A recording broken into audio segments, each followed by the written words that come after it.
అది రద్దీగా ఉండే దేశ రాజధాని ఢిల్లీ. నిర్భయంగా ఇంటి నుండి బయలుదేరిన ఓ తల్లి ఆడబిడ్డ తన పని ముగించుకుని తన స్నేహితుడితో కలిసి ఇంటికి బయలుదేరింది. ఎప్పట్లానే వాహనం కోసం రోడ్డు మీద నుంచొని ఉన్నారు. బస్సు వచ్చి ఆగింది. బస్సు ఎక్కి ఎక్కడికి వెళ్లాలో చెప్పి ఖాళీగా ఉన్న సీటు కోసం చూసేసరికి బస్సు మొత్తంలో ఒక 5 సీట్లు తప్ప మిగిలినవి ఖాళీగానే ఉన్నాయి. బస్సు మధ్యలో ఉన్న సీటు దగ్గర విండో పక్కన అతని పక్కన ఆవిడ కూర్చొని ఉన్నారు. బస్సు కదులుతూనే ఉంది. ఇంతలో ఆ డ్రైవర్ తప్ప మిగిలిన 5 వాళ్ళ దగ్గరికి వచ్చారు.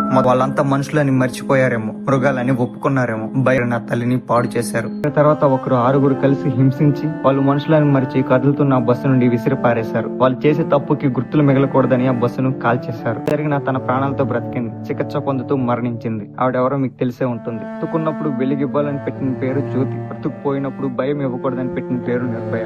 ప్రతి రాష్ట్రానికి రాజధాని ఉన్నట్టు రాష్ట్రానికి దారుణం ఉంది. మన తెలుగు రాష్ట్రాలలో కూడా ఉంది. ఎప్పుడు పెట్టే స్థలంలోనే బండి పార్క్ చేయడానికి వెళ్ళింది. ఆ రోజు కూడా అదే స్థలంలో పెట్టుంటే ఓ దారుణం జరగకుండా ఉండేది. బండి వేరే చోట పెట్టి డాక్టర్ ని కలవడానికి వేరే వాహనం ఎక్కి వెళ్ళింది. ఇదంతా దూరం నుండి గమనిస్తున్న ఓ లారీ ముఠ అనుకూలమైన సమయం కోసం వేచి ఉన్నారు. ఆవిడ తన పని ముగించుకుని రాత్రి 9:30 తిరిగి వచ్చింది. లేట్ అవుతుందని బండి స్టాండ్ తీసి స్టార్ట్ చేయడానికి చూస్తే బండి పంచర్ అయి ఉంది. ఇంతలో ఆ ముఠాలో ఒకడు, మేడం బండి పంచర్ వేయించుకొస్తానని చెప్పాడు. వద్దని అంటుంది. పర్లేదు మేడం, నేను వేయించుకొస్తాను అంటాడు. అప్పుడు ఆవిడ కొంచెం భయంగాను ఇంకొంచెం క్యాజువల్ గాను ఇచ్చేస్తుంది. అతని దగ్గర పనిచేసే అబ్బాయికి ఇచ్చి పంచర్ వేయించుకొని రమ్మని పంపిస్తాడు. అలా అక్కడ పంచర్ షాపులు లేదని వేరే చోటికి తీసుకెళ్తానని ఈసారి కొంచెం బలవంతంగానే చెప్పి తీసుకెళ్తాడు. ఆ తర్వాత అక్కడ ఉన్న ఆ మనిషి చిన్నగా వెనుక నుండి ఆవిడ నోరు మూస్తాడు. మిగిలిన 3 కలిసి ఆవిడ్ని లారీ వెనుకకు తీసుకువచ్చి ఆవిడ్ని పాడు చేయడానికి చూస్తారు. ఎంతకి లొంగకపోయేసరికి వాళ్ళ దగ్గర ఉన్న మద్యాన్ని బలవంతంగా తాగించి నోరు ముక్కు గట్టిగా నొక్కి పట్టుకున్నారు.